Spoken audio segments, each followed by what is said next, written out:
7 Haziran 2015 Pazar Saat 23.37. Acaba kafayı mı yedi? Üvey babamı kastediyorum. Annemin yeni kocası.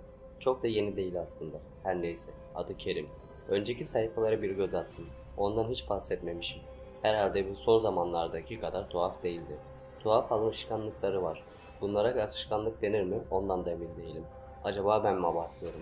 Yoksa yetişkinler için bunlar normal mi? Bilemiyorum.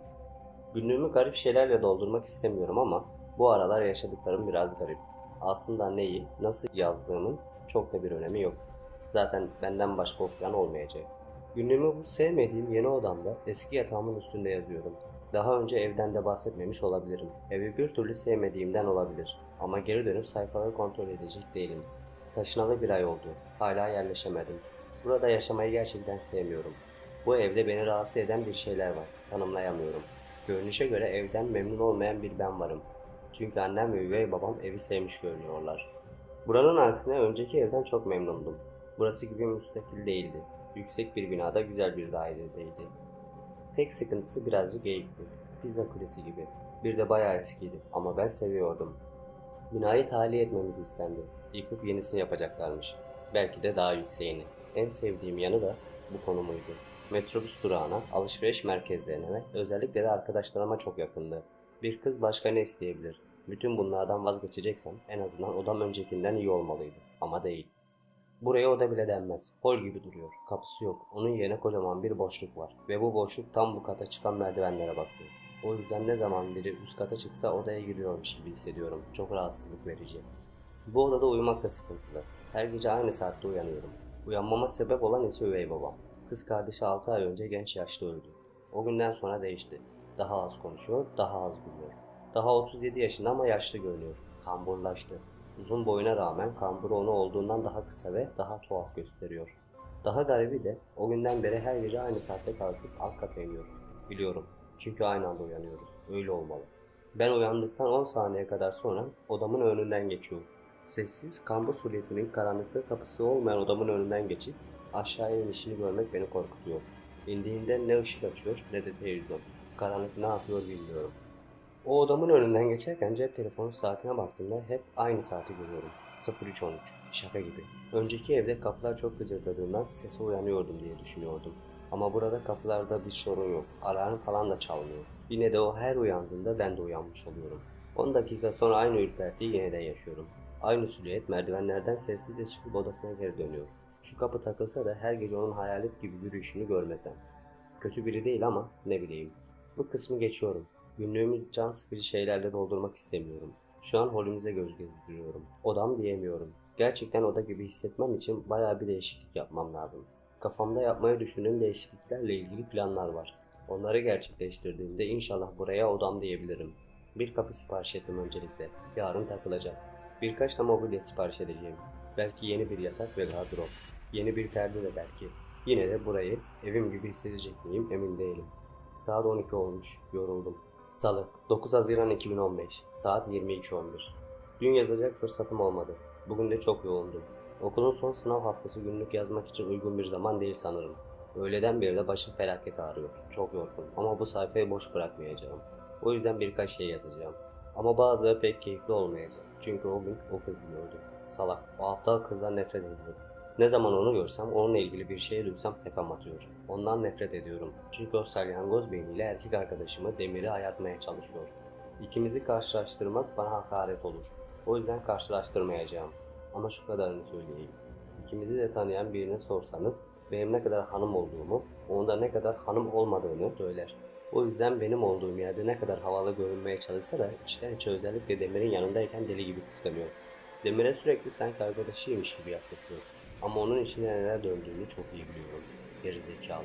Facebook'ta Demir'in yazdığı her yorumu beğeniyor. Eklediği her resmi paylaşıyor. Onunla yarışamayacağım bir şey var ama neyse. Günlüğüme kötü şeyler yazmak istemiyorum. Onun hakkında yazmaktan sıkıldım. Kızla ilgili her şey canımı sıkıyor. Yalnızca bir sınavım kaldı. 3 gün içinde lise 2 bitiyor. 2 yıl sonra da mezun olacağım. Bu beni hem heyecanlandırıyor hem de üzüyor. Çünkü okulumu ve arkadaşlarımı çok seviyorum.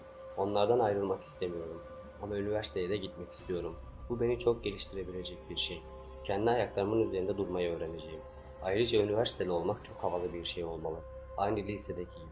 Orada da yeni arkadaşlarım olur. Çok güzel bir hayat. Çok güzel bir hayal. Gelelim iyi şeylere. Bugün ben okuldayken odamda istediğim tadilat yapılmış. Artık kapı yerine kullandığım duvardaki o koca boşluk tuğla örülüp daraltılmış. Ama beğendiğim kapı hala takılmadı. 2 gün sonra ertelendi. Ondan sonra biraz daha odaya benzer diye umuyorum. Belki bundan sonra evden de odadan da keyif almaya başlarım. Buna ihtiyacım var. Taşındığımızdan beri uykumu tam olarak alıp kalktığımı hatırlamıyorum. Çok huzursuz uyuyorum. Başımın ağrısı iyice arttı. Bir ağrı kesici almam lazım. Daha yazmayacağım. Çarşamba 10 Haziran 2015 Saat 20.06. Şu trafikten nefret ediyorum. Yarım saatlik yolu 1,5 saate geldim. Bir de sıkışık metrobüs yolculuğu. Sıcak bir hava, metrobüsün yetersiz kliması, ter kokan insanlar. Önümüzdeki hafta staja başlayacağım. Maalesef tatil yapabilecek bir zamanım yok. Keşke staja metrobüs yerine vapurla gidebilseydim. Bu sıcak havalarda güvertede püfür püfür bir rüzgarla serinler, boğazı seyrederek giderdim. Hayali bile güzel. Ama sadece hayal. Bir elimi yüzümü yıkayayım. Saat 20.12. Neyse bugün son sınavı olduk. Çok şükür. Artık benim için bu yıl okul bitti. Şimdi biraz dinlenmek istiyorum. Dinlenirken günlüğüme birkaç şey yazayım dedim. Önce iyi haberler. İnternetten sipariş ettiğim eşyalar gelmiş. Birazdan onları yerleştireceğim. Artık yeni bir abajurum var. Bir de elbise dolabım oldu. Ama hala birkaç eksiğim var. Odanın rengini mi değiştirsem acaba? Beyaz renk biraz soğuk hissettiriyor. Canlı bir renkle boyasam daha iyi hissettirir diye düşünüyorum. Kötü haber. Kapı yarın takılacakmış. Sürekli ertelenmesinden sıkıldım. Bu arada ilginç bir şey oldu. Ben pek rüya görmem. Aslında hiç görmem. Ama dün gece gördüm. Daha doğrusu bir şeyler hissettim. Ürpertici bir his. Uykumda birilerinin etrafımı çevirdiğini hissettim. Benden hoşlanmayan birilerinin çok gerçekçi. Rüya bile diyemem. Bilmiyorum. Belki yorgunluktandır. Yine sesleri geliyor. Annemle üvey babamın sürekli kavga etmelerinden bıktım. Bu evde ağız tadıyla ne yemek yiyebiliyorum ne de dinlenebiliyorum. Bir susun be. Gidin aşağıda kavga edin. Bari biriniz yetişkin gibi davransın. Keyfim kaçtı. Yazmayacağım. Cuma 12 Haziran 2015 Saat 22.17. Bugün karneleri aldım. Notlarım iyi. Hatta oldukça iyi. Matematik hariç. 80'den aşağıya notum yok. Matematik hariç. Matematik notunu yazmayacağım. Zaten karnemde görmek can sıkıcı. Burada da olsun istemiyorum. Bugün okuldan sonra kızlarla önce kafeye gittik. Sonra da Elif'in evine. Boş dolu her şeyden konuştuk. Saatlerce kağıt oynadık. İyiydi yani. Dün gece yine üvey babamla beraber uyandığımızda şimdiye kadar hiç olmayan bir şey oldu. Odasının kapısının açılmasıyla uyandım. Hatta açmadan birkaç saniye önce uyandım diyebilirim. O her geçtiğinde onun yürüyüşünü seyrederdim. O tuhaf ve yavaş kambur yürüyüşüyle odamın önünden geçerken birden kafasını çevirip bana baktı. Karanlıkta gözlerini göremiyordum ama bana bakıyordu. Ödüm patladı.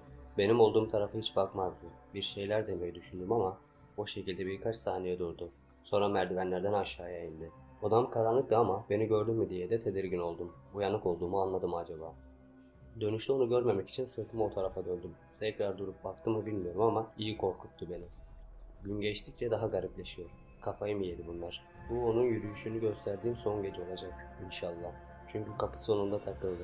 Artık benim de gerçek bir odam var. Artık geceleri uyanmayacağım. Üvey babama geceleri bensiz mutluluklar diliyorum.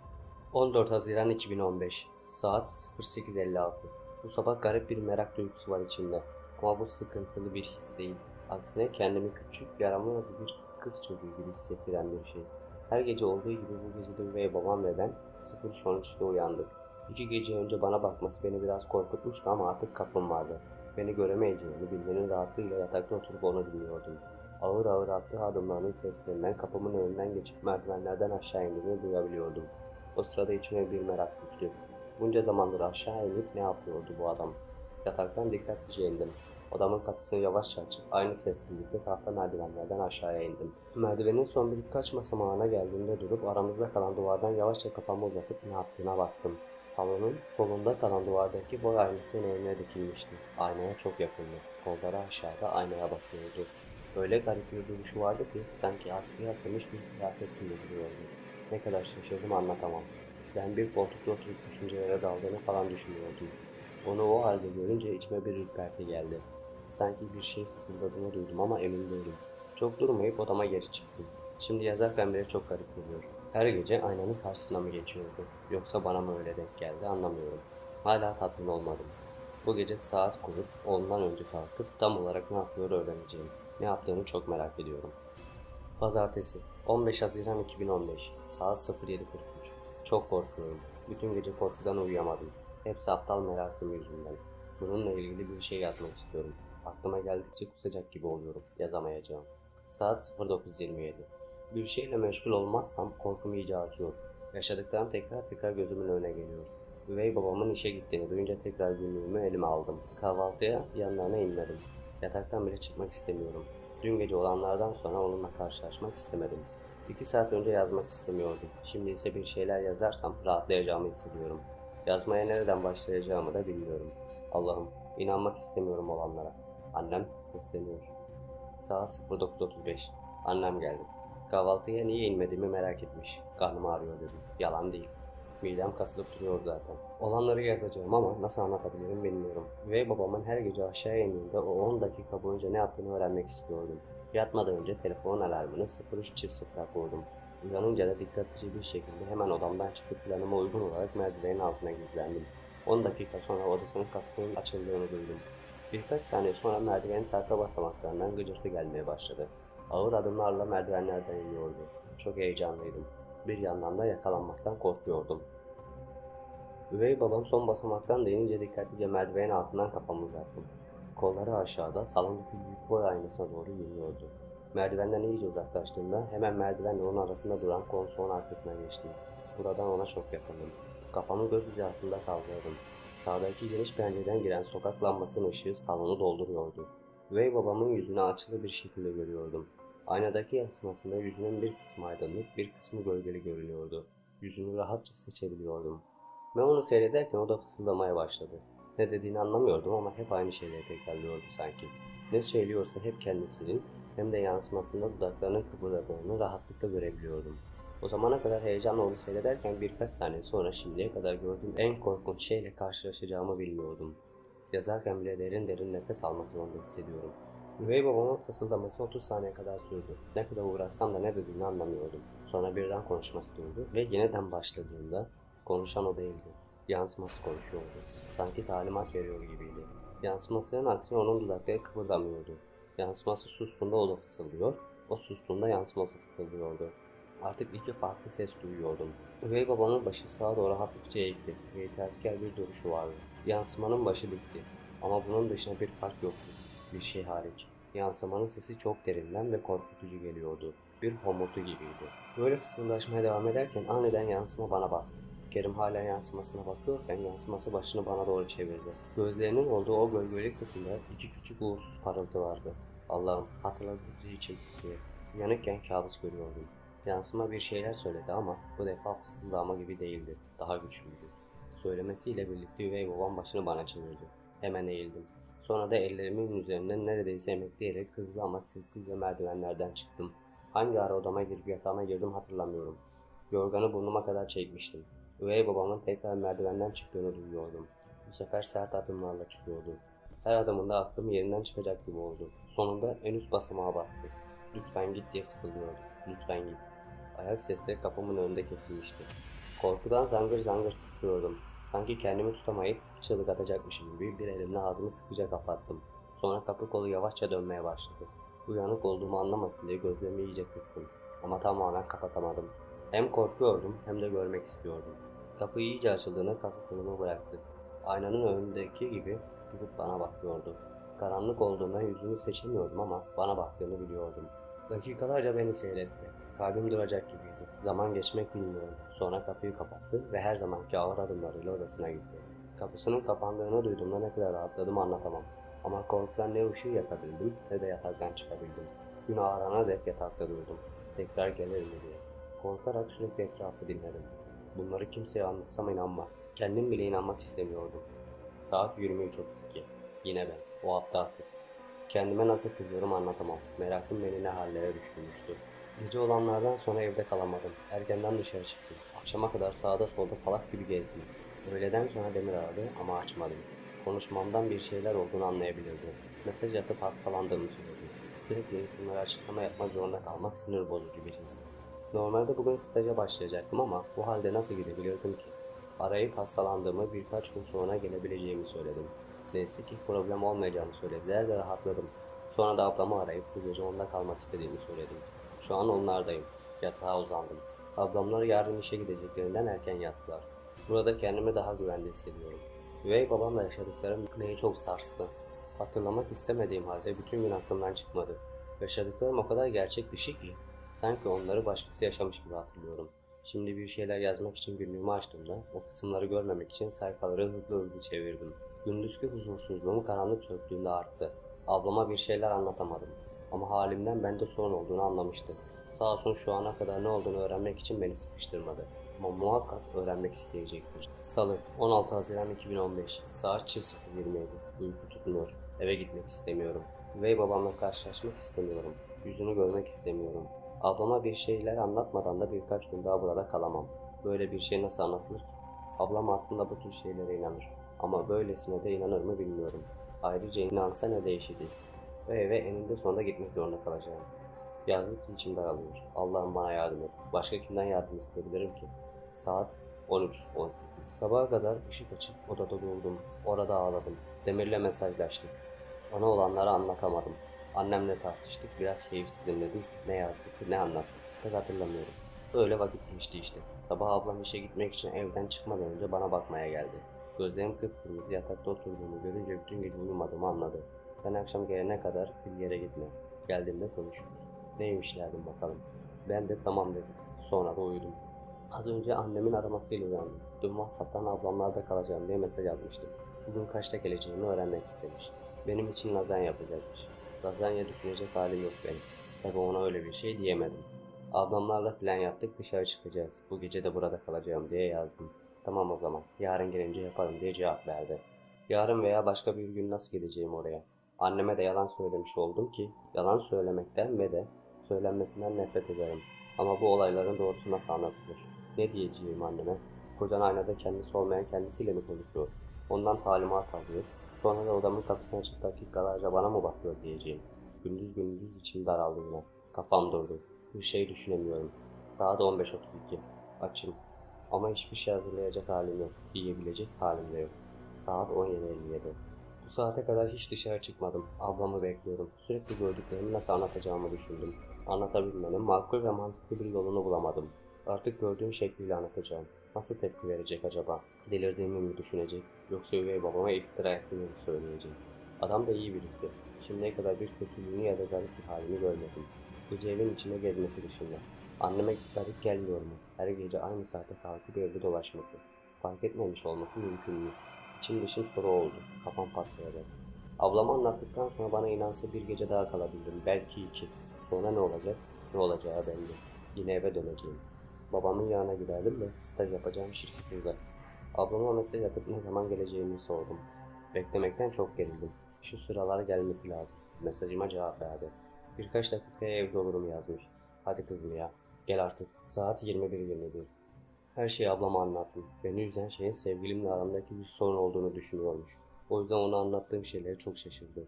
Hiç böyle bir hikaye beklemiyormuş. Anlattığım her şey hayretler içerisinde dinledi. Çok şükür beni deli olmak ya da üvey babama iftira etmekle suçlamadı. Kerim'in kız kardeşinin trajik ölümünden dolayı bazı psikolojik sorunları olabileceğini söyledi. Benim aynadaki yansıması ile ilgili anlattıklarım için loş ışıkta beynin insanlara oyunlar oynayabileceğini, gerçekte olmamış şeyleri olmuş gibi gösterebileceğini söyledi. Korkuyla odama giderken ses çıkarmış olabileceğimi, Kerim'in de beni kontrol etmek için odama gelmiş olabileceğini, korktuğum için zamanın bana uzun gelmiş olabileceğini söyledi. Bilmiyorum. Her ne kadar bir yanım gördüklerinden emin olsa da ablamın söyledikleri de mantıklı geliyor. Ya da mantıklı gelmesini istiyorum. Diğer türlü düşünmek beni öldürüyor. Duygularıma kapılıp hareket etmemeliymişim. Artık büyüdün ve bir yetişkin gibi hareket etmelisin dedi. Daha 16 yaşındayım. Böyle korkunç şeyler için küçüğüm dedim içimden. Bu arada aptal aptal bakıyordum ona ama dediklerini anlıyordum. Sadece o sırada aklımda gördüklerimin onun anlattığı gibi olduğunu kendime inandırmaya çalışıyordum. Herhalde dediklerini anlamadığımı düşündü ki istediğim kadar kalabileceğini söyledi. Daha iyi, yarın giderim dedim. Seninle konuşmak iyi geldi. Birbirimize sarıldık. Gerçekten rahatladım. Ablamın söyleyeceklerinin bana bu kadar iyi geleceğini tahmin etmiyordum. Çarşamba 17 Haziran 2015 saat 16:28. Bugün yazacak önemli bir şey yok. Saat 22:49. Bütün gün internette dolaştım, TV seyrettim. Çok sıkıldım. Perşembe 18 Haziran 2015 saat 12:28. Staj yapacağım iş yerindeyim. Geleceğime haber vermemiştim. Gece karar verdim staja başlamaya. Ablamla konuştuğumdan beri daha huzurluyum. Bazen gördüklerimi hatırlayınca bir korku rüzgarı esip geçiyor ama iyiyim. Burası sakin bir yer, bir danışmanlık şirketi. İşlerin çok yoğun olmadığı bir zamandayım sanırım. Ya da burası hep böyle sakin. Çalıştığım kısımda bütün çalışanlar bayan. Herkes güler yüzlü. Yaşadıklarımdan sonra gergin bir ortamda çalışmak iyi gelmezdi. Bir masa ve kutu içerisinde tasnif edilmeyi bekleyen evraklar verdiler. İyi bir meşguliyet. Akşam da eve gideceğim. Şimdi öğle tatilindeyim. Yemek yerken bir yandan günlüğümü dolduruyorum. Günlük doldurmak bağımlılık oldu bende. Artık sürekli yanımda taşıyorum. Kısaca bugün keyifliyim günüm. Saat 22:17. Eve gelirken biraz gerilmiştim. Her ne kadar ablamın söyledikleri mantıklı gelse de kendimle karşılaşacağımı düşünmek beni germişti. Ama beklediğimden daha iyiydi. Çok daha iyi. Akşam yemeği uzun ve keyifliydi. Annem lazanya sözünü tutmuş, tıka basa yedim. Arada üvey babamla göz göze geldiğimde sanki o garip şeyler hiç yaşanmamış gibi bakıyordu. Hatta gözlerindeki mutluluk parıltısı gördüğümü söyleyebilirim. Galiba ablam haklı. Beynim gördüklerimi farklı yorumlamış. Mutlu görünüyordu ve yüzünde hiç yapmacılık yoktu. Gece evde dolaşması da yaşadığı o trajik kayıptan sonra olsa gerek. Belki öyle rahatlıyordu. Çok şükür. Bugün gerçekten şükür edilecek bir gün benim için. İç dünyamda kendi kendime bir hapishane yapmış, kendimi içine sokmuştum. Tam bir aptallık. Cuma 19 Haziran 2015 saat 07:47. Hala iyiyim günüm. Hatta aylardır hiç bu kadar iyi olmamıştım. Çünkü her sabah üvey babamla beraber kalkan ben bu gece hiç uyanmadım. Belki o da uyanmamıştır. Belki onun gibi. Belki de bunca zamandır stresliyim. Bu yüzden en ufak sesi uyanıyordum. Okulda beni çok yoruyordu. Bazen çok zorlandığımı hissediyordum. Neyse sıkıcı şeylere geçelim. Aşağıdan güzel kokular geliyor. Nefis bir kahvaltı beni bekliyor. Keyfim yerine geldikçe iştahım da arttı. Acıktım. Bay bay. Saat 08:39.